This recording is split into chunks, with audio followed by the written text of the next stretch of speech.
Can you That's hear me? cool. Yeah, I can hear you. Okay. I gotta get a set of headphones. You rather I have headphones? I have headphones too. No, I have a new like area I'm recording, so I Oh, was okay. just talking out loud. Like, I think I need a pair of headphones. I never had them before because I was in like a closed area, but I'm kind of down in my basement now. Oh, Now that okay. my kayak's out, so Yeah, it's almost time. yeah, I dropped it off at my buddy Connor's yesterday, getting the Oh, yeah, yeah, yeah. I heard you're gonna do some rigging the motor. The yeah, motor. yeah, yeah. Yeah, He's the gonna film X-Factor. an install video. That's a game changer. I did my first year without a motor too. 2023, and you got to win. Yes. Dude, that day was it was a We'll little get wind. into it. We'll get into it. Save the good stuff, bud. um, all right. I was up late last night because I watched the UFC. Yeah, I saw your message. I was in bed by like around 10, so Mm. that's Yeah, I love watching the fights. Kinda gives me something to do on Saturday nights because 'cause I'm a homebody, and, there's only so much video games and TV and, puzzles you can watch, so I used I used to watch a lot more. Nowadays, I don't know if you know this. I have trained in combat sports before, so hell yeah. That's awesome, man. and I What still what like, what denomination, like, what type of yeah, martial art? I've actually done MMA, Hell yeah. but um the only after kids, the only thing that I've continued doing is Brazilian jiu-jitsu. There's a Nice. couple medals Good. over there. Look Uh, at you, man, Jeff of all trades. Yeah, I'm trying to be well balanced. I think the That's awesome. physical aspect is important too, but MMA is equally mental. Mm, Knowing like it's like a chess match, but it's physical. You have to know when to punch, when to transition, use mm. your wrestling, use your whatever to the ground, and so I like that aspect a lot. Yeah, all those little, minute changes you have to make during tournaments, you have to do, Yeah, obviously, and adjustments. every Yeah, yeah. exactly. That's awesome. All right, sweet. Introduce yourself, bud, and tell us how long you've been competitively kayak fishing. So like you said, 2023, I technically did a very small tournament and at the end of 2020, I got my kayak in 2022. And like I went to I was like, let me just do one. It was like any Bassin Central. There was only like 4 or 5 guys. So I just did it for just kind of end of season thing. But like in earnest was 2023, like you said, with MAK. So you did one for any Bassin. Is there a reason why you switched and went to MAKB? Yeah, I mean, I did any Bassin just because it was they had one at the end of the season. I just got my kayak. I was like, low stakes and just kind of one off, just do it. I personally MAKB, I followed along for a couple years and I think it's the cream of the crop is there. And I always want to challenge myself and I know that I would get my ass kicked quite a few times, but I knew that iron sharpens iron, just like Mm. and that's what helps you grow and you can't think like, oh, I'm the best but not really test yourself. So that's why I transitioned and made MAKB my full-time kind of kayak trail. What was your first kayak? Are you still rocking it? Yeah, it was the Old Town Sportsman PDL 120. I got that as a recommendation from a buddy of mine, and I bought it unseen, and I was like, look, I might as well just get one that I know is pretty good, and not have to go through upgrades throughout the time. So I just did one and done, and that's just gonna be the one I rock. Nice, and you're dedicated, man. You show up with that thing strapped to a little small vehicle. So a little story there. I had the 2012 STI. I was modified, and I transitioned to a 24 GR Corolla. But I actually have a truck now, as of 2 weeks Good for ago. you. Good for you. And the main thing is because in my foreseeable future, I actually do plan to get a boat too. Nice. And so the was it pocket rockets are not gonna cut it to tow a boat. So that's why I transitioned. Yeah. So you actually came from the boat world. Do you wanna talk about that transition, like how you got into that Yeah, and then eventually yeah. over I to mean, the in the kayak? boat world, not in the sense of like I had my own boat, but I fished many years as a co-angler on the Pro-Am trail for mass bass. I even did a few years prior in a small club as a co-angler. But once again, it was real. I transitioned to the Pro-Am because the club was like there was only like two or three co-anglers, and competition. I live for that stuff. And if you really want to test yourself, the Mass Bass Pro-Am Trail, the best of the best co-anglers are there. So I transitioned and did that for a few years and really learned a lot, from all my boaters and also the mental game. Because as a co-angler, you can't decide where to go. So you really have to, it forces you to adjust to whatever conditions are in front of you, which I think is really good.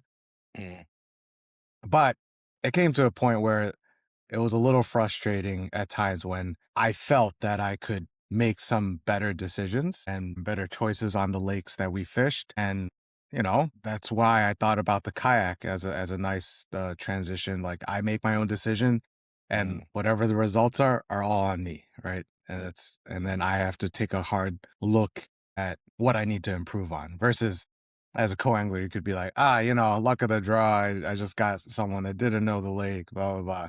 Can't make that excuse anymore. Yeah, it's easy to come up with excuses as a co-angler. Yeah, exactly. And so I thought the kayak was a good transition to making my own decisions and more accessible, right? A boat versus a kayak, I felt like I could get in for, a few $1,000s versus a few like tens of Right. thousands of dollars.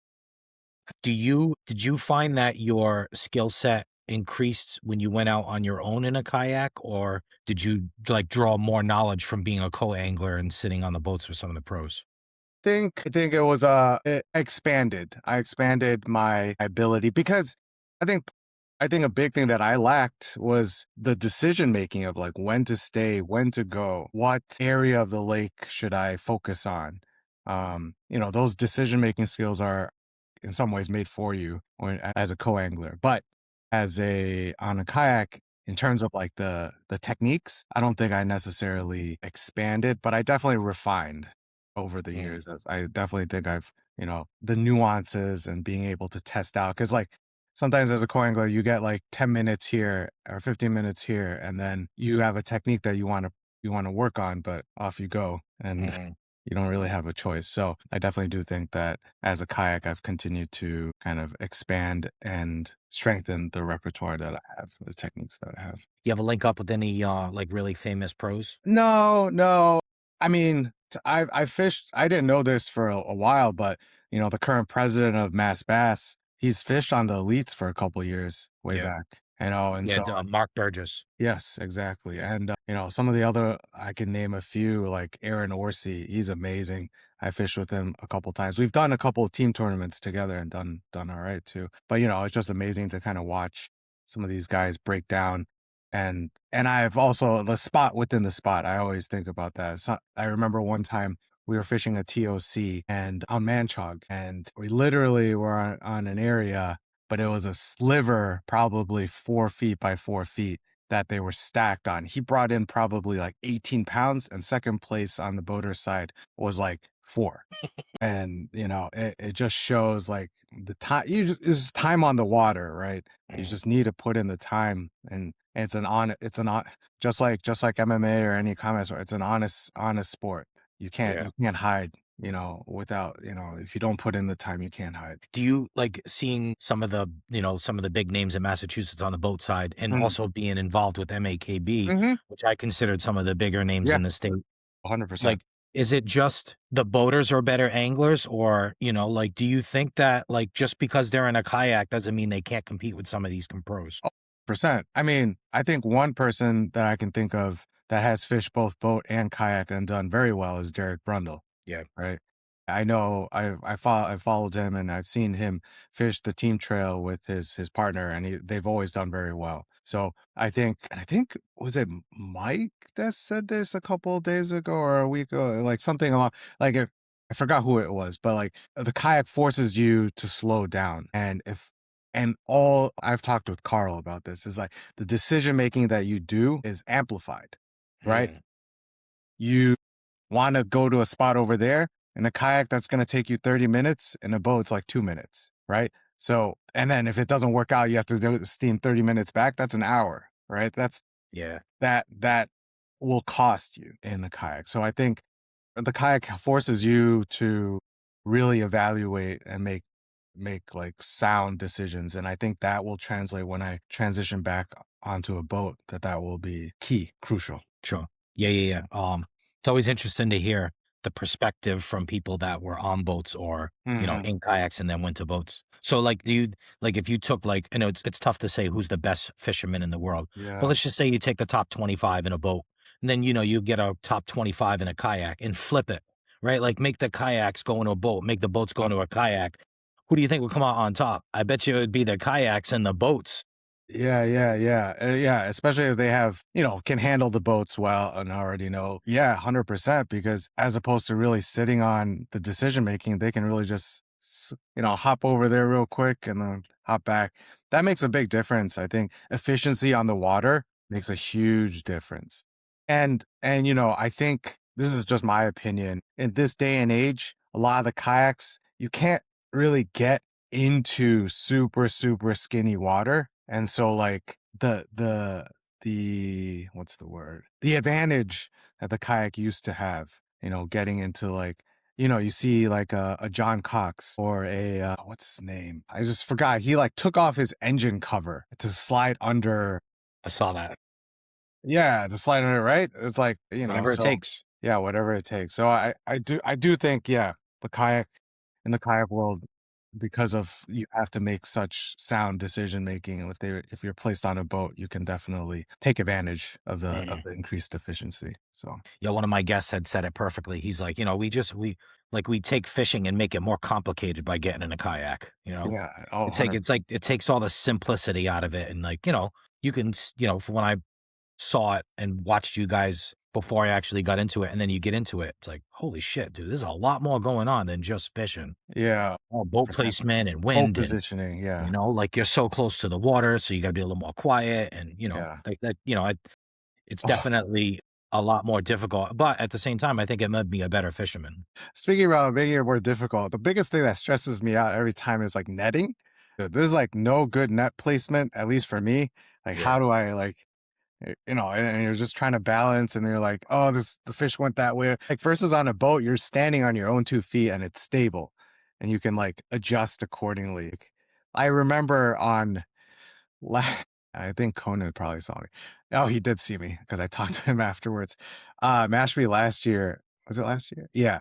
I had a smallie on and I was getting ready in the net, and the net fell in the water, and my boat kept going. And I was like, oh crap, I can't even, like, that just doesn't happen on a boat. And then you see me, I ended up lipping the fish with full of trebles. Thank God I didn't get trebles in my fingers. But yeah, that was a whole fiasco. You don't see those antics on the boat. Yeah. Yeah, I can't even fit in that. Once I put my forward facing sonar on and I have a monitor on each side, I can't fit the net. It just gets in the way. So So how are you gonna, I went a whole season just lipping them. oh my God, I don't it's that's too stressful. awkward. I haven't found a net that, like, is small enough where I could, like, tuck it away, Mm, like, I gotta really do some, thinking about my placement of things on there, yeah, yeah, yeah. I'm still working with the same platform, but, like anything, I feel like I always be a little more efficient. I did Right. buy a net in the off season. I'm Nice. hoping I can actually use it in events. And that's the thing in the kayak. Some people like that fold one from the back, the yak attack, it's like one motion. They come out and Mm, like and net the fish. But I actually prefer just the one that's already extended. But then it's mm, just a matter of placement in the front of like sure. where you want to put it. I've seen some people put it in the center, some people put it to the side, and yeah, so forth and so on. So Yeah, I think it was, Derek's. I saw how he had his, it's, like, right in the front, mhm. so he can, like, use it to the left or the right. Like, Yeah, yeah, yeah. just he has it set up perfect on his. Yeah. I I mean, I rock a unfortunately, native, so I'm not in his new you're canoe that's right, a little right, right, wider than right. bigger. Yeah. So let's talk a little bit about last year, MAKB. Yeah. Do you put any expectations on yourself going into the season? I do.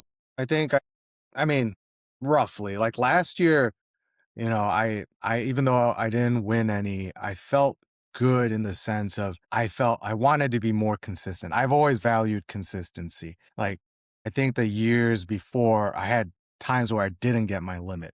But last year, at least in the Central Division, I think I got a limit every single tournament, regardless of the lakes that I've been on or haven't been on. So I felt very good about that. So I do set I mean, obviously I want to win, but I know I got, like you've said before, I've got some big mountains to climb. So no, I don't have any aspirations of like, oh, I'm always gonna take a first or whatever. But just to be consistent, and then I think if you can be consistent, the opportunities for a win will come. Yeah. Well said. So I think that's just my philosophy around. So you're I got your stats here from MAKB. You got 4 placements. You got 2/3 in 2025, Mash P Cohituate. Mm. Then you got a first in 2024 on the Charles. That's actually where we Yeah, first yeah, met. yeah, yeah, yeah. And then 2023, you got a first on Singletary. So speaking of you're consistent, you said you wanted to be consistent. So you were registered in the Central. So you had in 2024, you were 5th overall in the Central, and you were 32nd overall Angler of the Year. And then you said you wanted to be more consistent, so you jumped up a spot. You were 4th on the Central, and then you were 23rd in AOY. So you jumped up 9 points. So Nice. that's definitely an improvement from the year before. Yeah, yeah, right. No, hardware, but yeah, definitely in terms of the consistency, I definitely felt much better. I actually last year I was struggling. Some of my worst tournaments were post surgery. I had cataract surgery and Yeah. glaucoma surgery, and I still remember my worst, I think, tournament was South Watapa. It was like 10 days after my cataract surgery. I technically shouldn't be lifting things. I had Mike help out my kayak and like lift it up and whatnot, but I wanted to be out there. But unfortunately, when you're still recovering, you can't really see well. The depth perception sucks. Like, you're trying to flip to something, you're trying to cast to something, even like looking on your graph, it was tough. But you just have to adjust and do your best, and so yeah, I felt okay about last year for sure. I always ask everybody, how did you feel when MAKB closed? Yeah, it's a bummer. It's unfortunate, especially since I felt like I'm one of the newer people coming in, and I was like, man, they had a good thing going, and like a solid divisions, right? And so As the guests. yeah, they guess. Come say hi, Lucas. Come say hi. Say hi. Hey, look at the future. AO. Yeah, yeah. He's really into fishing too, but we'll get him there. Got to teach him young. Want to stay? Okay, you can stay. All right, let's just stay. So yeah, definitely He's just bummed got to about. accept the award this year. If you win, he's got to be on and accept the award. Sorry, say that again. If you win this year and you Yeah. come back on, he's got to be on now. Oh You know, yeah. Oh, that's just 100%. going to be Okay. your juju. Yeah, yeah, yeah. Oh, 100%, 100%. Um, so yeah, very bummed because they had a good thing going. A lot of all the top guys are here, and like it's really good competition. And you've spoken to this too, like really good camaraderie. Like I remember my first tournament at MAKB, I was pretty overwhelmed, and I still remember clearly someone like helping me out, a couple of people helping me out, like, unload and load because I was still trying to get used to the whole process. So it was a good thing. It was a good thing. And it was just unfortunate that it had to fall apart. But, um, there's some other trails that have popped up. I'm part of CBAX, Yeah. trying to help Ari out there as best I can, giving me my 2 cents wherever it's needed or appreciated. But yeah, excited to see how this year unfolds with all the different trails. But yeah, I was bummed, right? Because it's just like Sure. one-stop shop. Even if I was only in the Central Division, I could hop into a Northern Division, hop into a weekend that I was free and be able to fish a few. So Yeah. yeah, it's a shame. It's a shame. Yeah, definitely we're gonna miss it. But like you said, we've got some good people that are carrying the torch. I mean, I love Seabacks. Like I'm part of MABASS, but Yeah. you can't help but root for those guys. I've fished with a lot of them dudes personally. Yeah. And to see the same format and kind of the same thing except the 2 motors. Hey, look at that. Hey, this is my first time I've had 4 people on the show. Hi.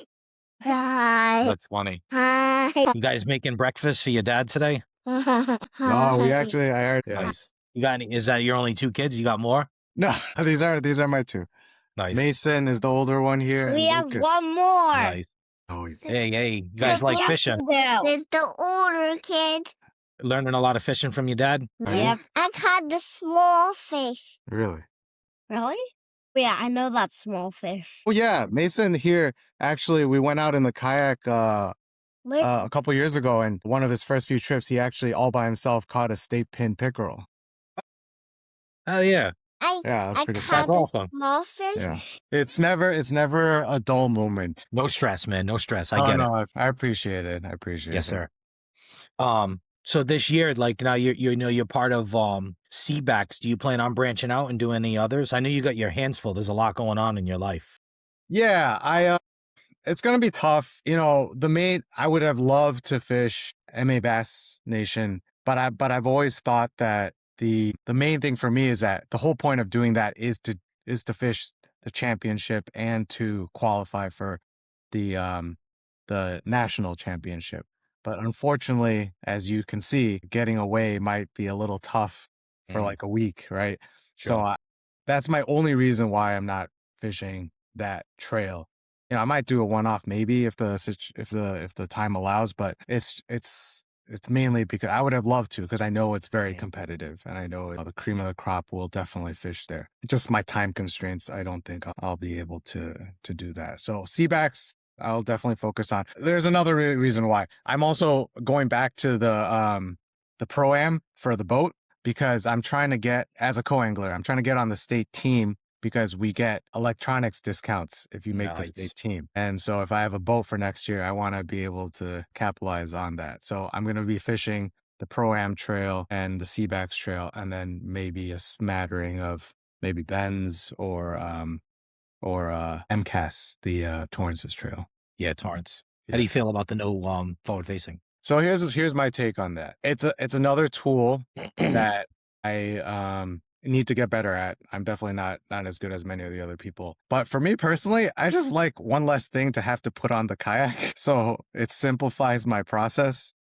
So I personally don't mind it. Yeah, I just got into it. I can see why people have a gripe about it because it is kind of cheating. Yeah, you think can about it. literally see the movement of the fish. Yeah. I mean, it can't be cheating if everybody's doing it, right? It's like Yeah. steroids in the 90s in baseball. Like you can't fault these guys. Everybody was doing it. You know, it's almost like I feel like the MLB like encouraged that because of ratings and, you know. Did you follow baseball in the 90s? Yeah, it's kind of hard not to. You know, you're in New England Red Sox. You know, I liked all sports, but I think baseball was my favorite. I played it as a kid. I grew up in the suburbs of Chicago. So you remember the whole McGuire and Sosa? Yeah. The chase. Yeah. You know, like you can't fault it. Everybody was doing it. It's like you got to take the competitive edge out of it if you want it to be level, right? Yeah, exactly. And I think you do have to put in the time to learn it because I've definitely seen some people, they see the fish, they literally cast to it, wiggle, and boom. And it was just amazing to see how efficient that is. I'm not quite there yet, but hopefully, it's just another skill I need to adapt and get better at. Yeah, I feel like if you're into like the bigger lakes or you go like national and stuff, like that forward facing is almost a prerequisite, you know, like a motor. Like if you just don't have it on a national scale, you're not giving yourself a chance to, you know, like compete or win, you know? I hate to say it, like even on the local, all these guys got they have it. So if you don't have it, you're definitely at a disadvantage. That's not to say that you can't be in a small place, break it down and win some events. But over long-term consistency, kind of at a disadvantage if you don't have it. So honestly, at this point, I do like the lakes that nullifies forward facing. I think even I say like Whitehall, but there's certain areas in Whitehall that forward facing can be helpful too. Yeah, all the way in the back, 20 feet. Yeah, but like a lot of our New England lakes, they're all shallow, they're weedy, you know, like it's kind of not useful in that. You know, you can use it to a certain degree, but at that point, you're just fishing the junk. Yeah. Well, Charles, I guess, would be one that maybe less forward-facing dependent. So, I mean, if I had a choice, right, if it just nullifies that advantage, I don't mind. I like fishing in the junk. I know a lot of people know it, like frogging, flipping. That's one of my fortes for sure. Do you have a favorite type of bite? A frog. I don't know I know you didn't pull up in the stats, but last year the frog only tournament, I did pretty well. So I think you did you take first? no, Ken inched me out. Of course he did. Yeah. uh, it was I was like, but I think us two, we were just going back and forth, and I'm trying to keep that tradition alive. So one of the CBAC's special events is a frog only on A1. Yeah, great idea. There was something going on where I couldn't do that. I had something else I was committed to, but I really, really wanted to do that. It's I love fun. it when you yeah, exactly, when you just kinda take everything out and you just focus on one thing. I love that. Yeah, and it kind of evens, so to speak, evens the playing field. You don't have to, and also simplifies. You don't have to think too much. You just have to use one thing. And obviously, there's some nuances to it, but yeah, it's Is fun. there a have you fished your whole life? I have, but not as consistently as some people. I've moved around. The funny thing is my very first win as a co-angler was in 2008, and I joined a club while I was still in Chicago. But then after that I moved, so I didn't fish and join a club for like 7 years, right? So, and that's just because I was moving around. So that's unfortunate, right? That's Yep. just what it is. And Life I gets did. in the way. Yeah, exactly. So I would say I've had the passion most of my life, but I haven't had the avenues in which to do it until Yeah. more consistently, at least until in my later years. I feel like, I'm noticing it a lot more now.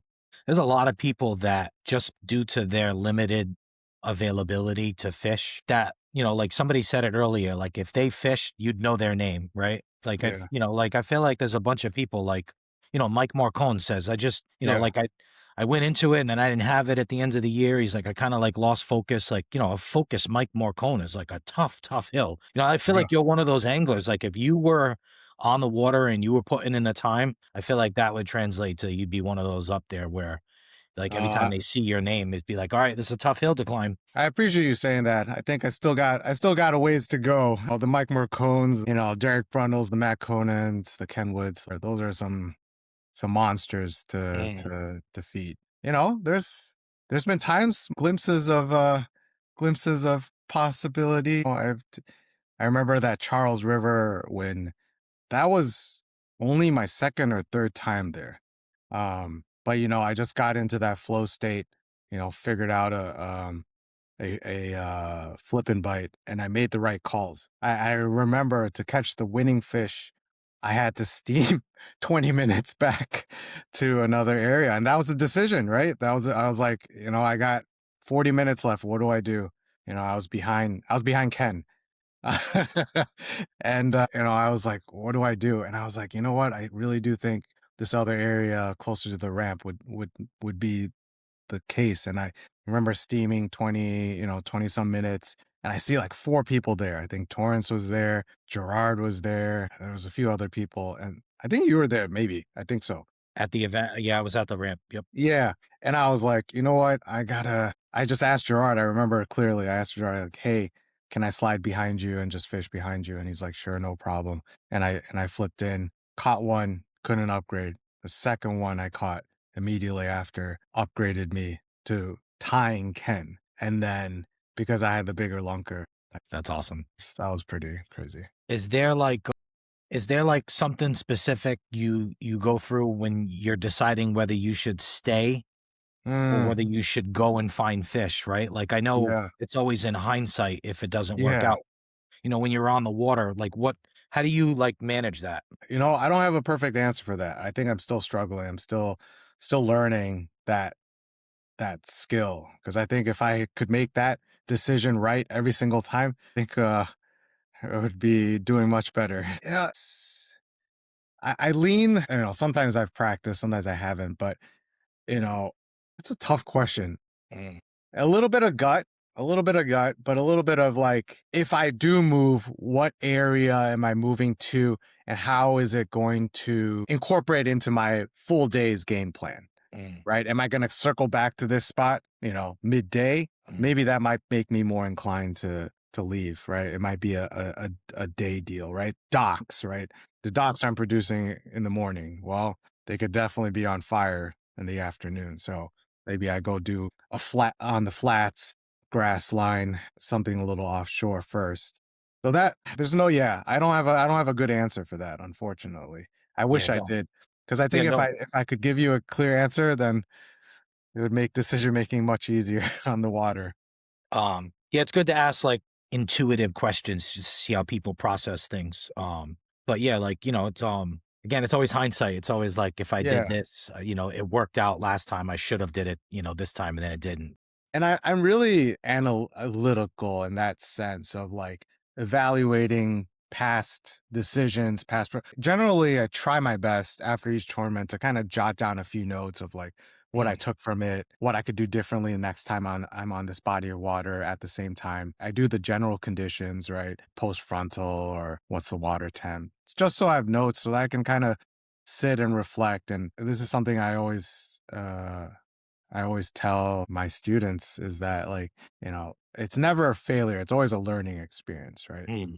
And you try, if you only view it as a failure, it feels pretty shitty. It feels pretty bad. But if you can be like, okay, how can I take the angle or take the perspective of like, what am I going to take away from this? What can I gain from this? It softens the blow. Yeah, yeah. Is there like a specific loss in your mind where you say, I really learned a lot from that? Like versus more than a win, Because if a win goes right, you Yeah. feel like you did the right things, like that's right, Yeah. but might Yeah. not always work. Yeah, no. Loss. Well, this one comes to mind. What I wasn't in any position to win, but going back to your decision making, I think this is what prompted me for 2025 to be like, I need to be more consistent. I had won on Singletary in 23. I like was bottom of the pack in 24. And that irked me so much because I was like, I won here. Like at the very least, I should be able to be top third, right? Even if I didn't win. But like I spiraled out of control. My decision making was not good. I think I left a spot a little bit early, and unfortunately, it was a little crowded by the time I got back, and it spiraled me. And then I couldn't. I didn't have any other areas, so I made it a point to like, you always need plan A, plan B, plan C. Mhm. Like you can't just have plan A. Um, so I took that and people always say to you, and this is just me being competitive. It's like, there's always going to be days where you skunk. There's always going to be days that are at the bottom of the pack. And I was like, hell no, I don't want that. I don't want that. Sure, like there might be some days like that, but I'm gonna do my damnedest to not to grow and try to make that less and less of a common occurrence. So yeah, Singletary in 24 was a very painful but important experience for me to be like, okay, I need to have like three plans and like an executed plan beyond like this is what I'm gonna do for the first hour or two. Yeah, contingency. Mhm, mhm, and I've had that before, but that made it painfully obvious that I didn't have enough. Yeah, I fish snippet to it really well historically, personally. Like then we go and do the event there. It was my first event. It was the first Mm, event after Weequahic. mhm, And man, I felt like a bumbling idiot. It was raining. I must have had 30 plus fish blast I probably lost about 30 fish on a buzz bait. No sure, matter what I did, I would slow down, I would throw the propper on. I would yeah, try to mimic it with other baits. yeah, They only wanted that specific buzz and I couldn't hook up on them. And then I damn, finally caught a fish and the wind and the rain, it like bottomed me out. Again, this is only my second event ever. yeah, yeah, The wind and the rain bottomed me out. I didn't even have 1 year in the kayak. I can't get my phone to work because the everything's wet rain, yeah, and yeah, like it's dripping onto it. I cut the half of the picture off. I went and uploaded it. They denied the photo. I was like, "What the fuck am I doing?" And then I'll never forget it. I go home like that sad drive home, right? Like yeah, I'm feeling yeah, yeah, really terrible. I'm just completely like, "What the hell am I doing?" And then I post on Facebook. I'm like, "Man, it is a humbling experience to share the water with you people because they make it look so easy sometimes." But yeah, that's what, time on the water and all that stuff will do to you is exactly, things get easier, things just get a little more slower. yeah. Yeah, this is my 3rd year going in, so hopefully this year is gonna be my But no, you'll little better. I know 100% you'll do better. Is there any spots on the trail that you are, like, really, really excited about this year? Is it So for Singletary? Is Seaback, you mean? Seaback's A1 in the, I don't know, I never fished it until I started MAKB, but I think I like it. And I think I am starting to gain confidence in like what I could do there to do well. So that'll be fun. Singletary, I'm nervous because I have done well, but I've also, like you said, like I've said, bombed. So I like that too. What else? Charles River, I want to get redemption. I couldn't fish Charles River last year because I was right after one of my surgeries, and I was like, dude, I want to defend. I want to defend. I couldn't even defend. So I'm looking forward to that. I have never fished Nipanicket or Snipatuit. Okay. I love the snip. I Anything you want to know? I am so I have heard so many things about Nip. I am looking forward to the Nip. And I think, at least to my understanding, if especially during that time of year, it's choked out and it's a lot of like, vegetation. I think that might play into my wheelhouse. We'll have to see. But I'm definitely gonna take a look and practice there. Whitehall. Whitehall, some people hate it and they call it dink hall, but I feel like I'm like almost there to crack the code. I want to You're in get like there. I want to get like a 90-inch limit. I know that might be that's I know that's one of my side quests for sure. I want to catch like a 90-inch limit there. Yeah, I've caught. that's gonna be tough. Like it's funny. Before I even competed, Bassmaster magazine, sometime in the mid '90s, it was like where the pros fish, right? Mhm, So I looked up from Massachusetts, and there was two mm, pros. One was out west. I don't remember his name. One was out in the east. I don't remember his name. yeah, But yeah. he said his favorite lake was Nipanicket, and he made a quote. To this day, it still doesn't resonate with me. And he said, "The rocks in the back are legendary." Well, maybe they were legendary back then, but now half of them are all out of the water. You're in Yeah, like 18 inches of muck. There's no yeah. fish over there now. So I'm missing the rocks he's talking about, or they're just not the same. I wonder, when you say that, I wonder if he's talking about like early spring when the water's up Maybe. Yeah. and like, they I didn't get even think in of that. there. That's my only guess. Mm. Otherwise, yeah, you're right. If it's just muck, it's like I don't know what you're talking about. Yeah, give me a call whenever you want to chat. We'll Oh, appreciate like that. I'll give you the laydown of the lake, and it's you're probably fished completely different than I would fish during those times of the year. But yeah, I mean, I fish those lakes probably a dozen times each. Amazing. Yeah, Yeah. I've never fished either of those, so Yeah, the Nip, I have a love-hate relationship. yeah. It's funny, I went there like 3 years before I competed. Now I was part of MAKB, but I Mm. went there like 3 years before I competed, and I just posted on the website that I had a good day. I think I caught like 4 fish. There was a couple. This is before I realized what good days were. Uh, So I had like 4 or 5 fish, and I think one of them was like 2.5 pounds, and I put it up. And Ken drops the 9-pounder that he caught there, like he caught this huge fucking fish on spawn. It's like, Wow. and he just puts it up, and I was like, all right, like that's kind of a checkmate move, yeah, like, yeah, yeah. and maybe I didn't have a good day, and now I'm realizing it. But that was my introduction to Ken Wood to me before I even could. Oh, wow. Got anything else you want to chat up? You got any socials? You got any sponsors? You got any people that helped you get to this point in your career you want to shout out? No sponsors. I generally, like I said, I think sponsors they require time out of you, and it's understandable. It's a business relationship. So unfortunately, I haven't really pursued too many. I'm not particularly on social media that active, but shout out. I think obviously to the community. I've met obviously through Seabacks, Ari, Gerard, Jim, Kevin, they've been a solid group of guys, very sound minded. And I appreciate working with them and also meeting, people like you. And I think about Mike. These are some of the guys that I've chatted with a lot off the water too. So definitely shout out to them for, like you said, talking shop and just being able to bounce ideas back and forth and help improve your game or give you something to consider. These are all invaluable experiences. So shout out to all you guys. Yeah, yeah. Hey, you're a part of that community as well, sir. Oh, no, I appreciate it. I'm trying to do my part, give back. As long as you're in that kayak and you are fishing competitively, you are a part of this community. Till you For jump sure. ship and then go make a big name for yourself in the boat and you got more time. Even in the boat world, I'm still going to keep my kayak. So I definitely think I will definitely dabble still continuously as the years go on. So I don't think I'll ever leave fully. It's too fun, too much fun.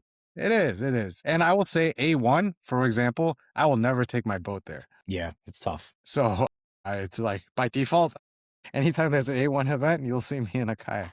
That's for sure. Well, I hope to see you on the water as much as you can this year, sir. I appreciate Awesome. all the time you sat down with me. No, I appreciate this. I appreciate what you're doing, kind of giving light to the community and kind of giving everyone a voice to be able to share. You know, like you said before, hopefully we can connect again, hopefully in the winner's circle.